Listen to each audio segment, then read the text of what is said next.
Bahkan di dalam Magnificat, Kidung Maria dikatakan indah banget. Waktu Elizabeth bertemu dan Elizabeth memuji Maria, Maria langsung mengatakan, jiwaku memuliakan Tuhan, hatiku bergembira. Jadi mau dikatakan apa? Mari kita lihat apa teladan dari Bunda Maria untuk menjadi sebuah keluarga yang berkenan pada Allah. Pertama, Maria itu adalah pribadi yang dipenuhi oleh kasih Allah, sehingga kuasa Allah itu memenuhi hidup dia. Jadi dalam hidup Maria, dia itu hanya merasakan Tuhan itu mengasihi saya, Tuhan itu memberkati saya. Pak, jangan lupa, berkat itu ada yang bisa langsung dinikmati, bisa. Contohnya apa? Samcan, hautesen cingping. Langsung enak, ya betul tidak? Betul. Itu berkat yang langsung dinikmati, ya. Tetapi ada berkat yang harus kita olah terlebih dahulu. Contohnya apa? Talenta Anda, bakat Anda. Anda mempunyai bakat, ya harus diolah dulu, baru nanti bisa dinikmati. Anda pun bisa menikmati hidup perkawinan karena apa? Dijalani bersama dahulu, dijalani. Walaupun memang banyak hal yang menyebalkan. Apalagi bapak melihat istrinya makin dilihat makin jengkel, bukan makin rindu.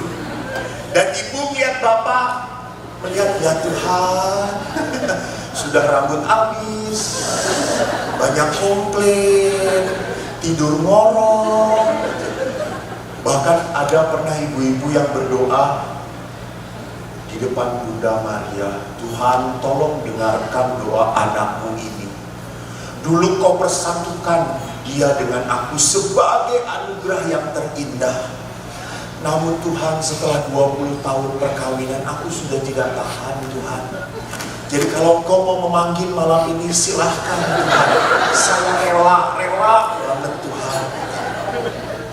Lebih bahagia hidup tanpa dia. Betul ibu-ibu?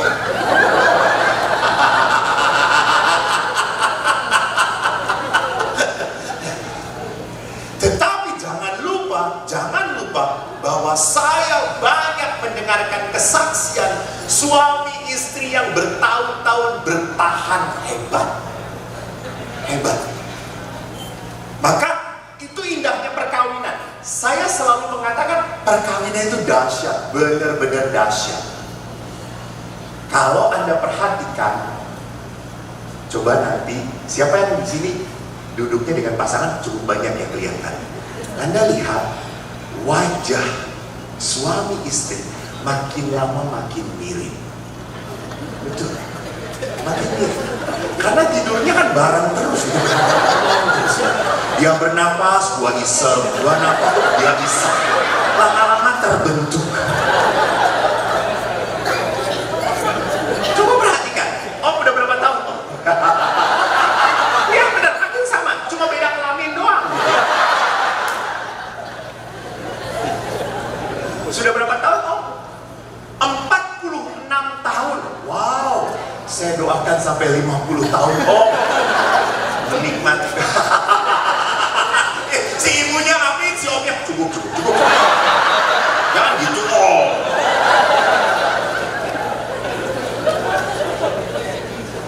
Jadi nggak tahu apa, karena mungkin hidup bersama. Yang akan menjadi masalah kalau apa? Ya ingat, kenapa bisa seperti itu? 24 jam Anda bersama dia terus. Yang menjadi masalah kalau istri wajahnya makin lama makin mirip pastor paroki.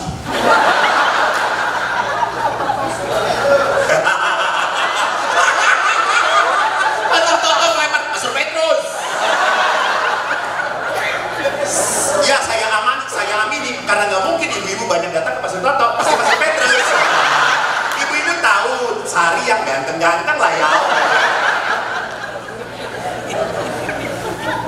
Jadi lihat di sini bahwa di dalam perkawinan, untuk mengatakan bahwa perkawinan ini anugerah dari Tuhan tidak gampang Bapak Ibu.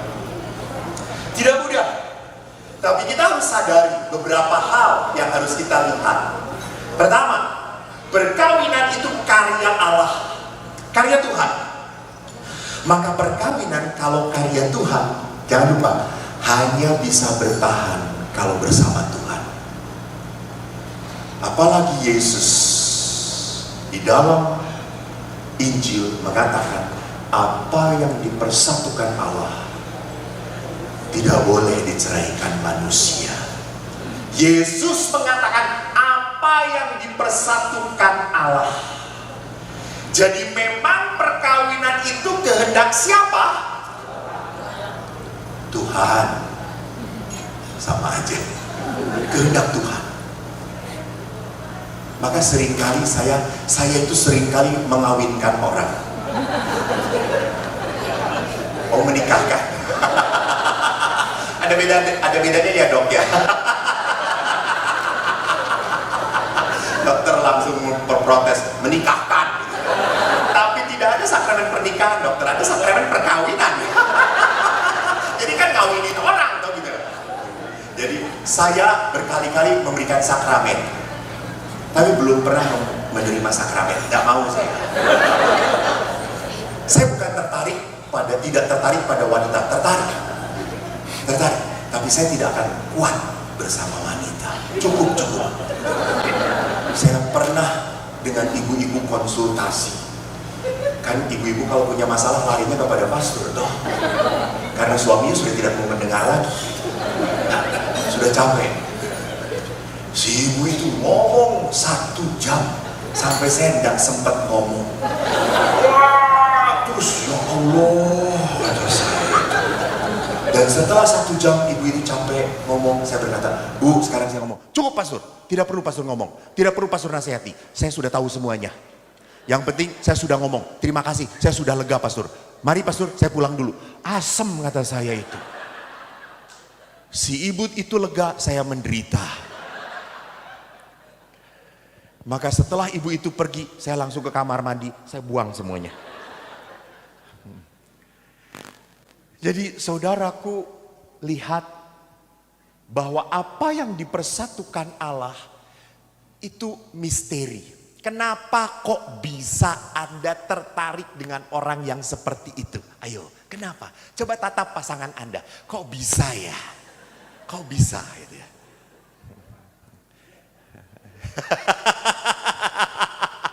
Jangan lihat pasangan orang lain.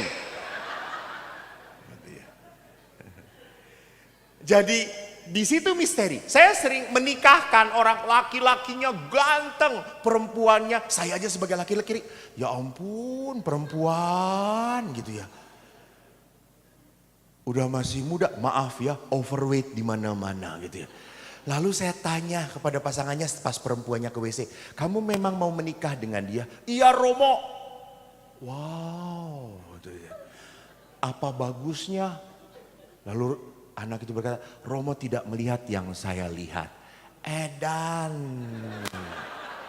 Emang cinta itu membutakan.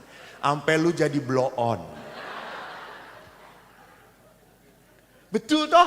Namanya cinta. Orang tua akan berkata, kamu gak cocok. Ima cocok banget. I love you him very much. Wah gitu. Elah ampun pret kata saya itu.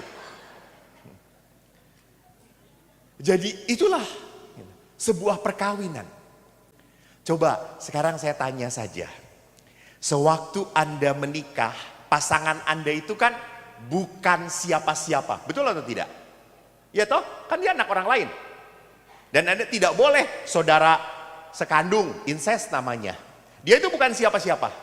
Tetapi setelah menikah, dia segalanya bagimu. Dia yang ngatur hidup kamu.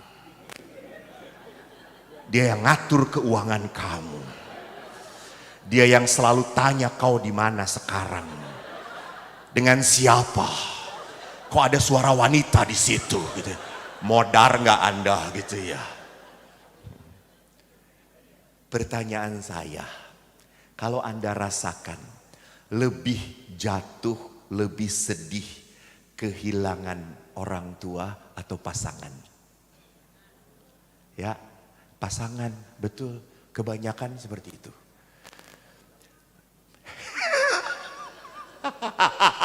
Lihat saran dari malaikat, dari surga. Pastor Toto, cari lagi.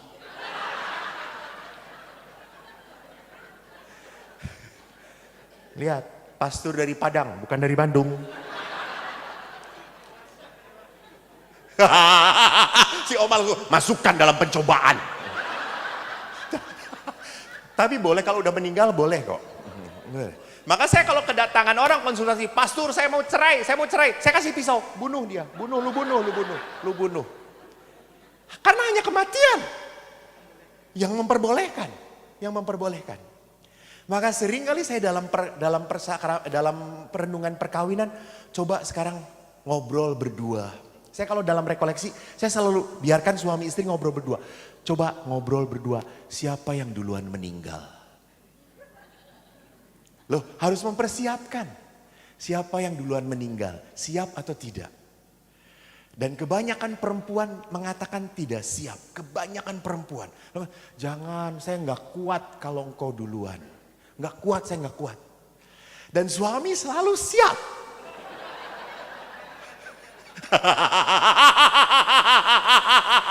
Si Oma langsung tahu, sudah ada banyak ban serepnya gitu ya. Sebelum tanah kubur kering juga sudah ada serepnya. Jadi perhatikan bahwa di dalam perkawinan ada suatu ada sebuah ikatan Allah di situ terjadi.